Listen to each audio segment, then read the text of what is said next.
Bienvenidos, bienvenidas al sexto Geopodcast de esta segunda temporada de la Facultad de Geología. Quédense con nosotros porque hoy les aseguramos que van a disfrutar enormemente la entrevista que tenemos por delante. Antes de comenzar, reciban el cordial saludo de Luis Alberto Pando en la parte técnica y de Carlos López, quien les habla. Muchísimas gracias por estar ahí.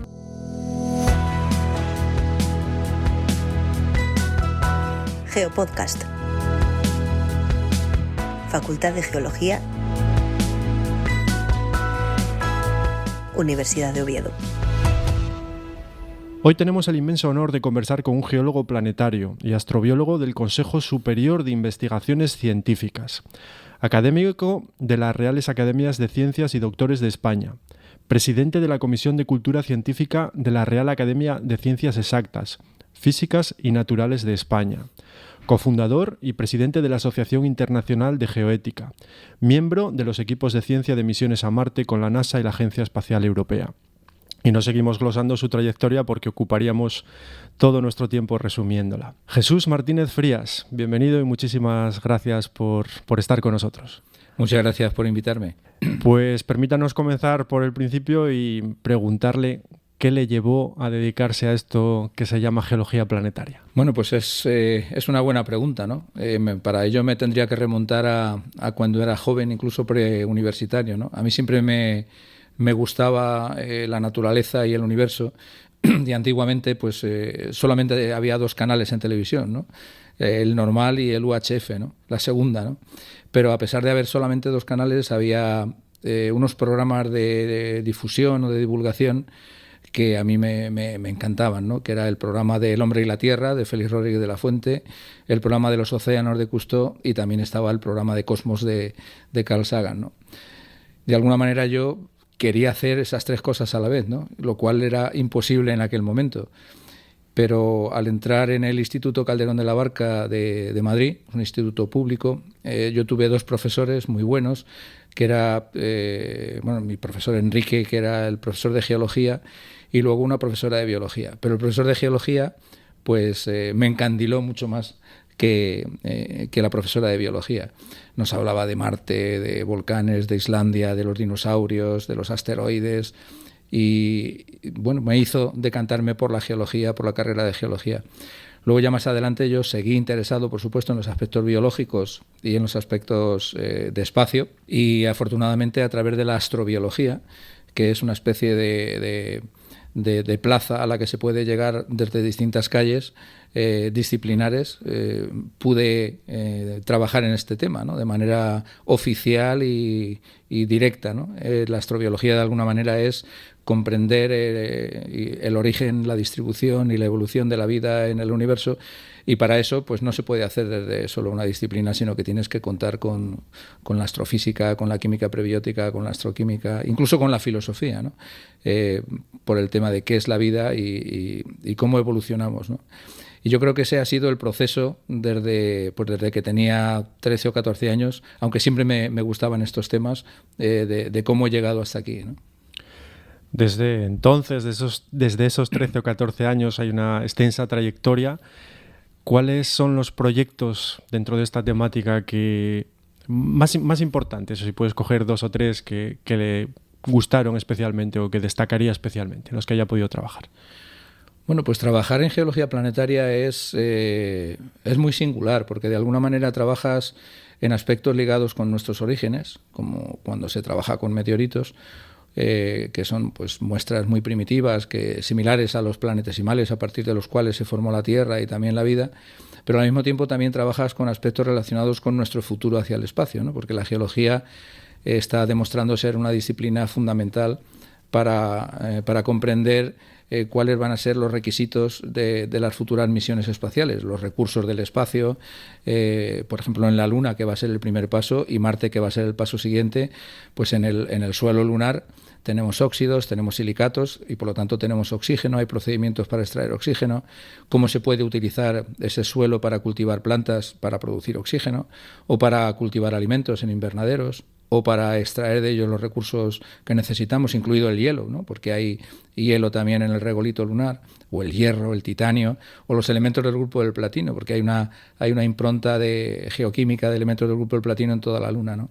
Entonces, todos esos recursos que se llaman el ISRU, que es el acrónimo de los recursos in situ, ¿no? La utilización de los recursos in situ, va a ser fundamental. Llevar material al espacio es muy caro, aproximadamente cuesta pues como $1 millón llevar 1 kilo de lo que sea, ya sea pues comida o infraestructura, y por lo tanto la geología nos proporciona información y conocimientos sobre todos esos recursos que vamos a tener y a necesitar en el espacio. Y en Marte igual, Marte está más lejos, pero en Marte igual. Por ello yo creo que los proyectos que relacionan tanto el espacio desde el punto de vista de nuestros orígenes y el origen de otros planetas y lunas como el futuro, es decir, el pasado y el futuro, yo creo que hay una especie de línea invisible o de hilo conductor invisible que conecta esos dos aspectos, ¿no? Yo diría que los trabajos que he hecho sobre meteoritos, he tenido la posibilidad de incorporar varios meteoritos al catálogo internacional, 7 concretamente, 6 del desierto y 1 de la Universidad de Valencia, que estaba sin estudiar, como Valencia, y luego pues en relación con el espacio, obviamente Marte es el planeta estrella, por así decirlo, y el poder trabajar con la NASA ya desde el año 2004, ya son 20 años trabajando con ellos, pues es fundamental, eso de poder estar guiando los rovers que están trabajando en Marte. Yo creo que es una gran oportunidad, no tanto por lo que hay allí, sino también por las personas con las que colaboras, ¿no? En cada misión, en la del Curiosity y la del Perseverance, que son en las que estoy, en las 2 misiones de los rovers, hay aproximadamente 500 científicos e ingenieros en cada misión, de todo el mundo, de todas las culturas, de todas las edades, y eso es muy enriquecedor. De todos los descubrimientos y hallazgos en los que ha tomado parte, ¿de cuáles está más orgulloso o le han emocionado más?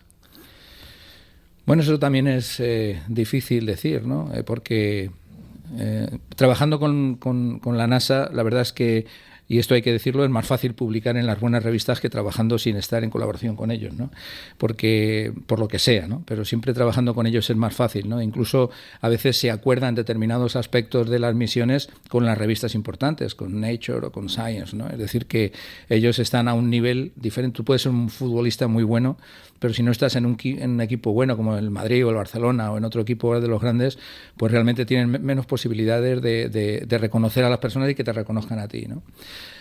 Pero decir, bueno, ¿qué es lo que más te gusta? Pues hay algunos artículos, por ejemplo, que se han publicado, que han sido portada en algunas revistas. Por ejemplo, en Astrobiology, hace muchos años, yo creo que fue en el año 2002, publicamos un artículo muy interesante, muy curioso. Y yo creo que a la audiencia le va a gustar, ¿no? Había una serie de personas que cuando estábamos en el Centro de Astrobiología, yo ya llevo 12 años en el Instituto de Geociencias, pero cuando estábamos en el Centro de Astrobiología trabajábamos en distintos temas, pues con microbiólogos, con químicos, con físicos, matemáticos, espectroscopistas, geólogos, y uno de las zonas donde estábamos trabajando era Río Tinto. El Río Tinto es un sistema acidófilo, con un pH muy bajo, incluso un pH de 1, y a partir de tener esas condiciones tan extremas, pues tiene un ecosistema extremófilo muy rico, muy interesante, ¿no?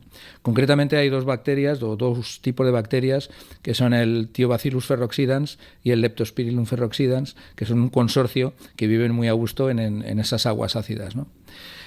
Al mismo tiempo yo estaba trabajando con un meteorito metálico, el meteorito de Toluca, y lo que sabemos es que esas bacterias son quimiolitoautótrofas, es decir, que obtienen su fuente de energía alimentándose de la pirita del Río Tinto, ¿no? Que es un sulfuro de hierro. Entonces, bueno, pues estábamos tomando café, estábamos charlando y se nos ocurrió, pues casi de manera normal, decir, bueno, ¿sería posible que estas bacterias se alimentaran, por así decirlo, de hierro extraterrestre? Y entonces hicimos la prueba. Con el meteorito de Toluca, pues con un equipo de ecólogos microbianos, microbiólogos, espectroscopistas, también estaba el doctor Fernando Rull en ese trabajo. Hicimos la prueba y a las 48 horas las bacterias estaban obteniendo su fuente de energía del meteorito, ¿no?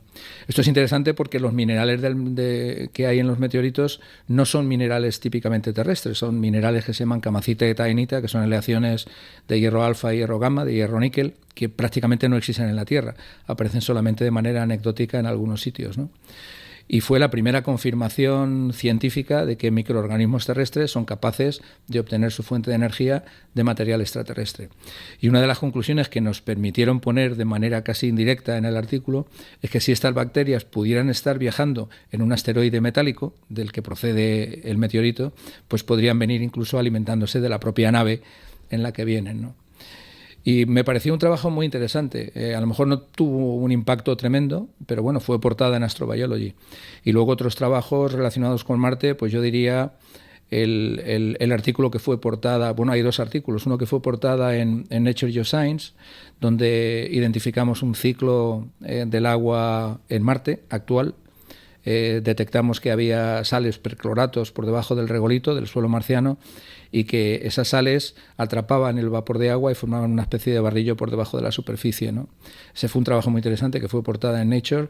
Y luego hay otro trabajo que se publicó en Geology, que es una revista también importante de la Sociedad Geológica de América, donde identificamos estructuras de movimiento vertical de fluidos en Marte muy parecidas a las que hay en la zona del Jaroso, donde se descubrió por primera vez la jarosita en la provincia de Almería.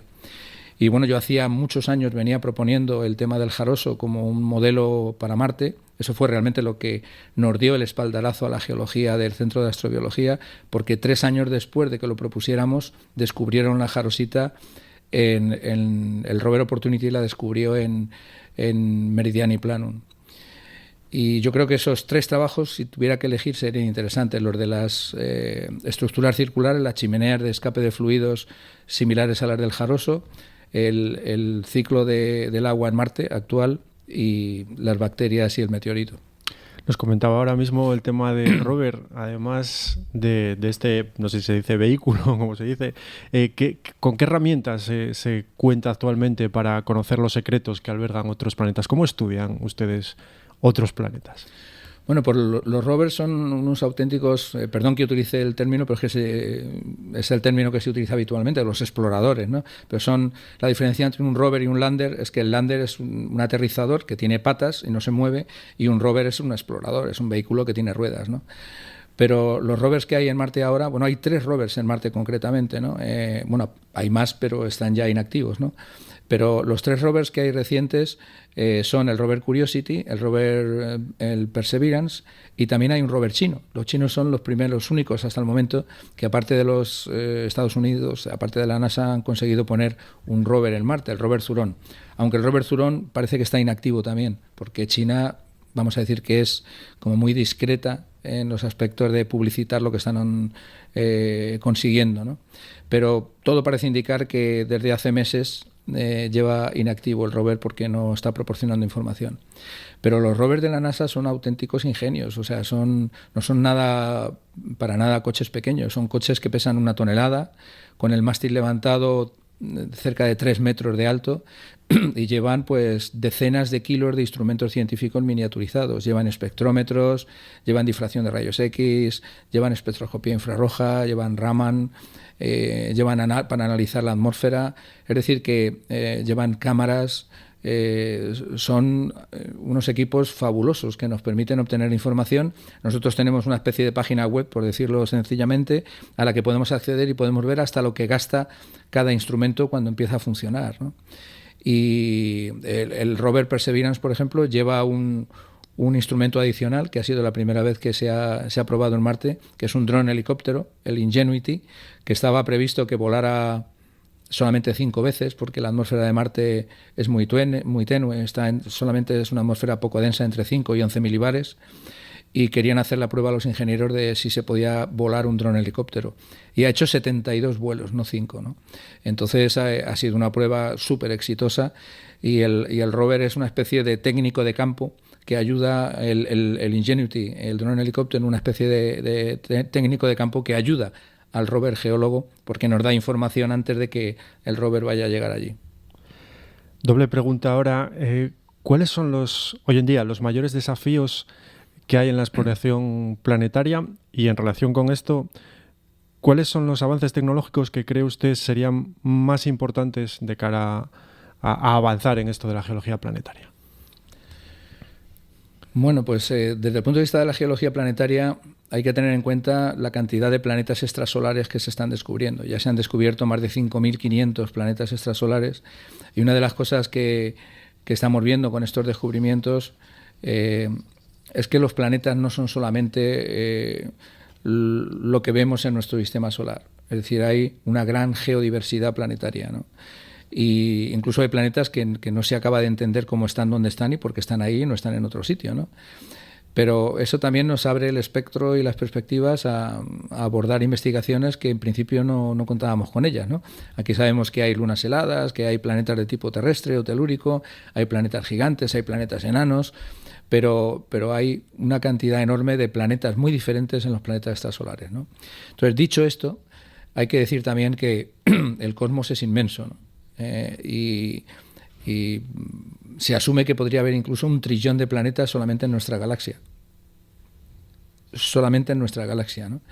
Y se asume que hay unas 200.000 millones de galaxias en el universo observable. Es decir, que nosotros se sale fuera de nuestros esquemas, no estamos solamente sacando la cabeza. Todavía no hemos sido capaces de llegar físicamente con misiones tripuladas a otro planeta, ¿no? Eso lo conseguirá la futura generación, que sí va a ser una generación interplanetaria. Lo que estamos haciendo nosotros es para el futuro, va a ser para esa futura generación, ¿no?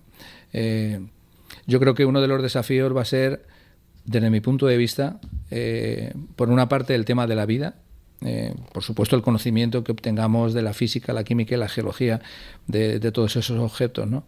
Pero hay un desafío, los temas de la vida siempre tienen como más impacto, ¿no? O sea, uno puede trabajar en rocas interesantísimas, pero en cuanto alguien trabaja en el tema de la vida, tiene más, eso lo vemos incluso en los artículos, ¿no? En el impacto de los trabajos. No significa que sean mejores o peores, sino porque hay grandes especialistas trabajando sobre aspectos minúsculos, aparentemente poco importantes, pero que su trabajo es tan especializado y tan relevante como el que pueda hacer otro sobre el tema de la vida, ¿no?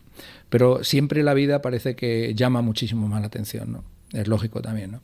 Y yo creo que va a haber un aspecto relacionado con la búsqueda de vida, es decir, vamos a ser capaces de detectar vida extraterrestre. Obviamente en nuestro sistema solar estamos hablando de vida microbiana, o las huellas de esa vida, si es que existió. Vamos a poder encontrar indicadores orgánicos, aminoácidos, ureas, purinas.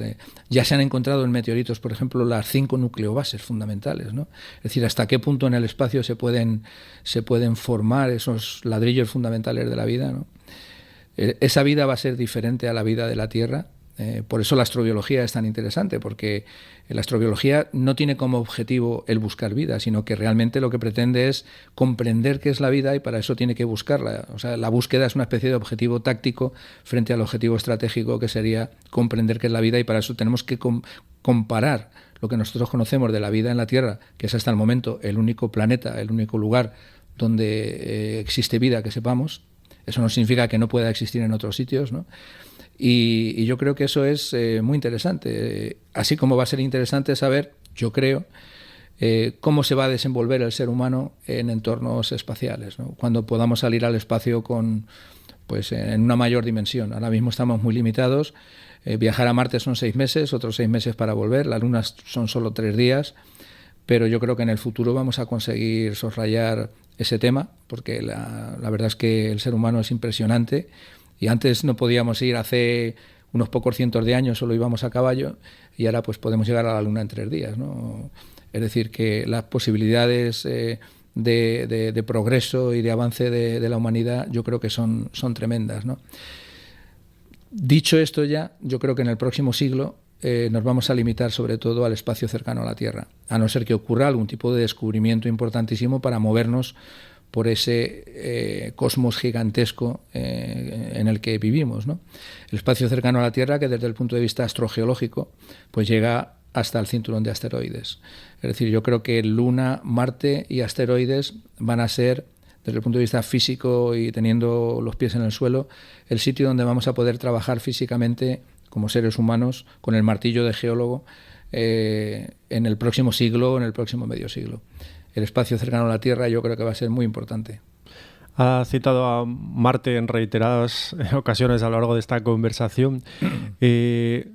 Nos decía que incluso la próxima generación se conseguirá una misión tripulada a este planeta. ¿Es cierto que la historia geológica de Marte sugiere que alguna vez fue un planeta húmedo y potencialmente habitable? Sí, por supuesto. Marte tuvo, al menos durante sus primeros 1.000 millones de años de evolución, que no es poco, y eso siendo conservadores, tuvo agua líquida sobre su superficie, con ríos, lagos, mares, escorrentía superficial, e incluso un gigantesco océano se ha propuesto que pudo cubrir todo su hemisferio norte, lo que explicaría su dicotomía litosférica, ¿no? Y bueno, pues eso nos hace ser mucho más positivos porque las condiciones de habitabilidad eran mucho mejores en el pasado que las actuales, ¿no? En mi conferencia voy a hablar de este tema, y una de las cosas que voy a decir es de qué manera podemos trabajar en este Marte húmedo también a través de los análogos terrestres, ¿no? Los análogos terrestres son laboratorios naturales donde nosotros podemos abordar, pues, desarrollar nuevos prototipos, probar esos prototipos, esos espectrómetros, validar modelos científicos. Es decir, que cuando hablamos de los análogos terrestres podemos hacer las analogías con el Marte actual, pero también con el Marte antiguo, porque la geología planetaria nos permite remontarnos incluso a miles de millones de años atrás, cuando Marte pues tenía una atmósfera en la que había agua, había lluvia, había escorrentía superficial, era una atmósfera mucho más densa, había volcanes muy activos. Marte tiene el mayor volcán del sistema solar, el Monte Olimpo, con más de 22 kilómetros de alto y cerca de 500 kilómetros de base. Entonces tenemos que imaginarnos esos cientos de volcanes marcianos emitiendo ingentes cantidades de volátiles a la atmósfera, haciendo que la atmósfera pues fuera muy diferente a como es en la actualidad, que tiene una atmósfera mucho más residual. Y por eso la geología planetaria es importante, porque es lo que explica que Marte, al ser más pequeño que la Tierra, entre la Luna y la Tierra en cuanto a tamaño, pues ha ido perdiendo su energía poco a poco. A nosotros todavía nos quedan unos 3.000 millones de años, pero ha ido perdiendo su energía poco a poco, ha perdido su campo magnético, solamente quedan remanentes de ese campo magnético, y el viento solar, que es un viento procedente del Sol, fundamentalmente con hidrógeno y helio, ha ido barriendo, limpiando esa atmósfera y dejando solamente una atmósfera residual de la que ya prácticamente no queda nada. Sí quedan retazos de esa atmósfera en los minerales, por ejemplo, ¿no? En los minerales, igual que queda agua, ¿no? En esos minerales que son, por eso, geoindicadores de habitabilidad. Les recordamos a los que nos están escuchando que hoy tenemos la fortuna de contar con el doctor Martínez Frías, porque pronuncia una conferencia en el aula magna de la Universidad de Oviedo sobre Marte. Y le hemos robado unos cuantos minutos para poder hacer esta grabación. Y lo hacemos casi 158 años después. Fue un 6 de diciembre, pero vamos, casi en esa misma fecha en la que cayó el meteorito de Cangas de Onís sobre nuestra región, que precisamente albergamos parte del mismo aquí en el Museo de Geología de la Universidad de Oviedo, que les invitamos, por cierto, a conocer. Queríamos preguntarle, doctor Martínez Frías, si albergan vida o podrían albergar vida los planetas gaseosos del sistema solar. No sé si ellos o sus satélites. Bueno, no lo sabemos. O sea, si yo dijera que sí o que no, estaría dando una respuesta a mis expectativas, pero como científicos no podemos decirlo hasta que no tengamos evidencias, ¿no? Podría ser, es decir, no se descarta, incluso Marte, insisto en el tema de Marte, no se descarta que Marte pueda tener vida actualmente. Es especulativo, pero Marte podría tener vida actualmente, no en la superficie, porque las condiciones superficiales de Marte son muy hostiles. Pues aparte de la temperatura es muy baja, la presión atmosférica es muy baja, la radiación ultravioleta es muy alta, está entre 200 y 400 nanómetros, y por lo tanto eso, por así decirlo, abrasa cualquier tipo de compuesto orgánico que pueda haber en la superficie, ¿no? Pero por debajo de la superficie sí hemos hecho pruebas en las cámaras de simulación de ambientes planetarios, que es otra forma de trabajar en relación con Marte, aparte de los análogos o los meteoritos de Marte, que también los hay. Y hemos visto que con tan solo 300 micras de basalto o con un milímetro de jarosita o 1 milímetro de yeso ya no llega nada de radiación por debajo. Es decir, que una colonia bacteriana que estuviera viviendo a muy poco de la superficie podría estar protegida de la radiación gracias precisamente a los minerales y a las rocas, ¿no? Sabiendo que aquí en la Tierra hay microorganismos que se llaman microorganismos endolíticos que viven dentro de las rocas, pues eso también nos hace ser optimistas, y sabiendo que hay un ciclo del agua en el que se produce una cierta hidratación entre los 5 y 10 centímetros por debajo de la superficie, pues eso nos hace ser optimistas también en que a unos pocos centímetros de la superficie las condiciones de habitabilidad cambian de manera drástica con respecto a lo que es la superficie marciana. En las lunas heladas, yo en los planetas gigantes lo dudo, en los planetas gaseosos, pero en las lunas heladas, las lunas heladas están hechas sobre todo de hielo, junto con sales y otros compuestos, ¿no? Pero las lunas heladas, el hielo es un mineral también, reconocido por la IMA, por la Asociación Internacional de Mineralogía. Nosotros aquí no estamos muy acostumbrados a saber que el hielo es un mineral, pero igual que el cuarzo es óxido de silicio, el hielo es óxido de hidrógeno, es H2O, ¿no? Y aquí en la Tierra lo vemos de forma líquida, sólida y gaseosa, ¿no? Como vapor de agua. Pero el hielo es un mineral, y tanto que es un mineral que hay lunas enteras que están hechas de hielo. Aquí los planetas terrestres están hechos fundamentalmente de silicatos, ¿no? En sus mantos y en sus cortezas. Y por eso el magma silicatado es un magma fundido, ¿no? Pero en las cortezas de las lunas heladas, cuando el hielo se funde, lo que hay es agua, y por eso se asume que por debajo de las cortezas heladas de estas lunas, ¿no? Podría haber pues grandes masas de agua líquida. Sería una especie de magma de hielo, ¿no? Y eso pues también nos hace ser optimistas de que pueda haber algún tipo de microorganismo viviendo en esas condiciones. Además, se han detectado compuestos orgánicos también en estos objetos, sobre todo en aquellos que tienen actividad geológica. La geología es muy importante porque precisamente los objetos que tienen vitalidad geológica son aquellos que tienen más posibilidades de tener vida, donde la vida puede haber emergido, incluso haber evolucionado, ¿no?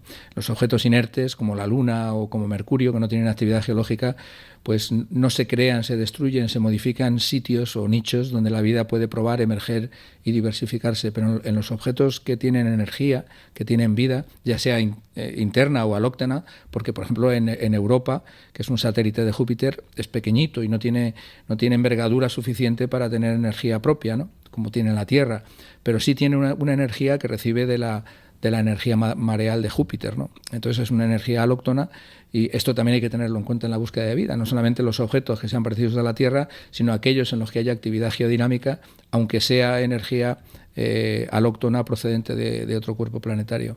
Pero no se descarta para nada, de hecho son objetivos astrobiológicos muy interesantes.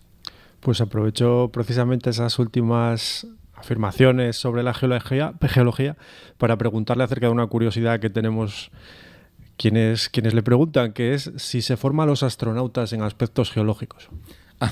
Pues sí, por supuesto que se les forman aspectos geológicos. Nosotros tenemos un programa de instrucción de astronautas, ¿quién me iba a decir a mí? Pero este año ha sido ya la séptima edición de que iba a ser instructor de astronautas, ¿no? Entonces, hasta el momento creo que soy el único científico español instructor de astronautas en un programa que se llama Pangaea. Está liderado por Loredana Bessone y Francesco Sauro. Es un programa de la Agencia Espacial Europea, y España además cuenta con una de las zonas donde se entrenan los astronautas. Hay varias zonas y una de ellas es Lanzarote. Entonces en Lanzarote tenemos un programa de instrucción de astronautas de geología planetaria y astrobiología, para que sepan reconocer las rocas, los minerales, cuáles serían las rocas más interesantes para la búsqueda de vida, o los minerales más interesantes, por qué son importantes las alteraciones acuosas de las rocas primarias o de los minerales primarios, porque son zonas potencialmente habitables, ¿no?, por microorganismos. Y por supuesto que sí, es un programa muy interesante, y ahí estamos. Este año hemos tenido a 3 astronautas, hemos tenido a una astronauta de la NASA, una mujer, y a 2 astronautas de la Agencia Espacial Europea. No, a un astronauta de la Agencia Espacial Europea y a uno de la JAXA, un japonés. Y en la primera edición del programa Pangea, que fue en el año 2016, creo recordar, tuvimos al señor Pedro Duque, de alumno, entre comillas, antes de que fuera ministro, y tuvimos a Luca Parmitano, italiano, y Matthias Maurer, un astronauta alemán. Francamente apasionante conocer esta faceta de instructor de astronautas, que supongo que cuando comenzó su carrera en el ámbito de la geología planetaria nunca lo podría pensar, ¿no? Pero bueno, desde hace 7 años llevamos, y si todo va bien, pues continuará, ¿no? De todas formas, hay que decir que estos programas de geología nosotros no hemos hecho nada nuevo, porque ya se impulsaron por el fundador de la geología planetaria, que fue Shoemaker, Eugene Shoemaker, que fue quien ilustró a los astronautas de las misiones Apolo, pues explicándoles cosas de los cráteres de impacto. Incluso cuando no había cráteres, ellos con explosiones generaban cráteres de manera artificial, ¿no? Y les enseñaba pues los basaltos como los de la Luna o como los de Marte o otros minerales que pudiera haber. Si a todos los jóvenes que nos están escuchando, tenemos mucha audiencia entre los estudiantes de geología, también audiencia preuniversitaria, ¿qué consejos les daría a estos jóvenes que estén o puedan estar interesados en seguir una carrera en geología planetaria? Bueno, yo creo que la geología planetaria ha abierto todas las disciplinas. Es decir, ahora mismo la petrología, la geoquímica, la tectónica, la geodinámica en general, la mineralogía, por supuesto. Ahora mismo la mineralogía y la geoquímica está siendo fundamental, pero también desde la geodinámica incluso pues la utilización de sensores remotos, de teledetección, de distintas herramientas. Ahora mismo la geofísica, por supuesto. Tenemos no es un rover, es un lander que está haciendo estudios geofísicos, que es el InSight, ¿no? en Marte también. Es decir, desde la geología planetaria todas las disciplinas, pero yo incluso diría más, ¿no? Igual que comentaba al principio que va a ser la generación del espacio o la generación interplanetaria, porque la vida, desde que surgió en la Tierra hace unos 3.800 millones de años, ha ido extendiéndose, ¿no? Se ha ido extendiendo de los mares y los océanos, donde parece que estuvo el primer organismo ancestral nuestro, que es el LUCA, el famoso LUCA, el ancestro común. De ahí se fue extendiendo a los continentes, de los continentes se extendió a la atmósfera, pero por primera vez desde hace poco más de 60 años que Gagarin salió al espacio, la vida se está empezando a extender al espacio. Entonces es un proceso en el que nosotros estamos viviendo, de esa traslación de la vida desde hace 3.800 millones de años, estamos viviendo un momento en el que la vida se está extendiendo hacia el espacio. Y esto va a ser importante no solo desde la geología planetaria, sino desde todas las disciplinas, porque la humanidad se abre hacia el cosmos y la psicología espacial, el derecho espacial, la medicina espacial, la arquitectura espacial, la agricultura espacial, el periodismo espacial, incluso la política espacial, que la habrá también. Es decir, yo creo que todas las disciplinas van a ser importantísimas para esa movilización que va a haber poco a poco. Ya hay una misión prevista para la Luna en el programa Artemisa, en el polo sur de la Luna. Es decir, que esto ya está pasando. Y desde la geología planetaria, pues nosotros tenemos que reclamar nuestro sitio, porque los geólogos estamos siendo realmente importantes y otras disciplinas lo serán también. Y vamos a preguntarle si consideraba necesario incluir la geología planetaria en los planes de estudio actuales de geología de nuestro país, pero intuyo que la respuesta va a ser afirmativa. Pues yo creo que sí, va a ser afirmativa. Incluso diría que me conformaría con que la geología pues tuviera un papel como el que merece en muchos planes de estudios, porque desgraciadamente en Estados Unidos no es así, pero aquí en España y también en otros países de Europa pues muchas veces no se da la geología con la importancia que tiene. Hablamos mucho, desde el punto de vista político, se habla mucho de la importancia de comprender el planeta, del cambio climático, todos los problemas que existen, y en paralelo pues estamos reduciendo esa alfabetización en ciencias de la Tierra que necesitan las futuras generaciones. Entonces, por supuesto, la geología planetaria, pero la geología básica también. Si me lo permite, nos quedan solo dos preguntas. La primera de ellas es preguntarle acerca de la percepción social que hay, ¿no? Que hay un cierto interés en buscar recursos en otros planetas.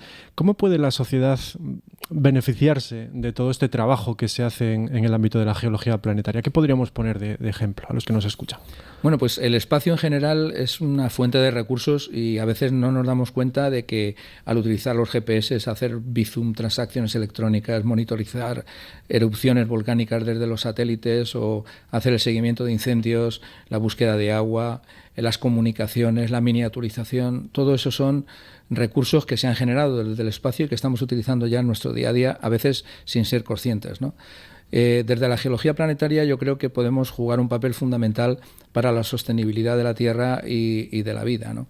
Nosotros ahora estamos, por así decirlo, devorando nuestro propio planeta, ¿eh? Estamos consumiendo nuestros recursos, ¿no? Y sería muy importante saber si podemos obtener esos recursos necesarios para la sostenibilidad de la Tierra y de la vida en otros sitios, ¿no? Es decir, es como en los institutos de investigación, en los centros de investigación. Si tenemos un laboratorio de machaqueo, de molienda, un laboratorio donde hacemos las cosas, entre comillas, sucias, y luego un sitio limpio donde hacemos los análisis, Pues en el espacio podríamos decir que tenemos un sitio, a lo mejor en los asteroides metálicos, donde hay recursos pues para sostener la humanidad durante más de 1000 años o 2000 años. Si nosotros obtuviéramos los recursos de esos lugares, no tendríamos que estar contaminando los suelos, los acuíferos, los ríos, la atmósfera, los mares, etcétera, etcétera, esquilmando las especies, porque precisamente utilizaríamos el espacio como un laboratorio sucio y la Tierra, que es nuestra casa, pues la mantendríamos mucho más limpia. Desde ese punto de vista, yo creo que la geología planetaria, al menos desde los recursos, va a ser fundamental. Terminamos siempre todos los geopodcasts que grabamos en esta Facultad de Geología preguntando algo que también me temo va a ser afirmativo, pero no lo sé todavía. ¿Volvería usted a estudiar geología? Sin ninguna duda. Sin ninguna duda, afirmación categórica del doctor Martínez Frías, a quien le expresamos el máximo agradecimiento en nombre de la Facultad de Geología de la Universidad de Oviedo. Ha sido un placer, ha sido un honor, estamos eternamente agradecidos por estos minutos que nos ha dedicado y deseando escuchar esa conferencia que esta tarde podremos escuchar en la Universidad de Oviedo. Pues muchas gracias, igualmente. A todos ustedes que nos escuchan, esperamos que hayan disfrutado tanto como nosotros con la geología planetaria. Les emplazamos a un próximo Geopodcast. Hasta entonces saben que nos pueden seguir en nuestra página web y también en todas las redes sociales, ya lo saben, @geologiaoviedo. Hasta el próximo programa, que sean moderadamente felices.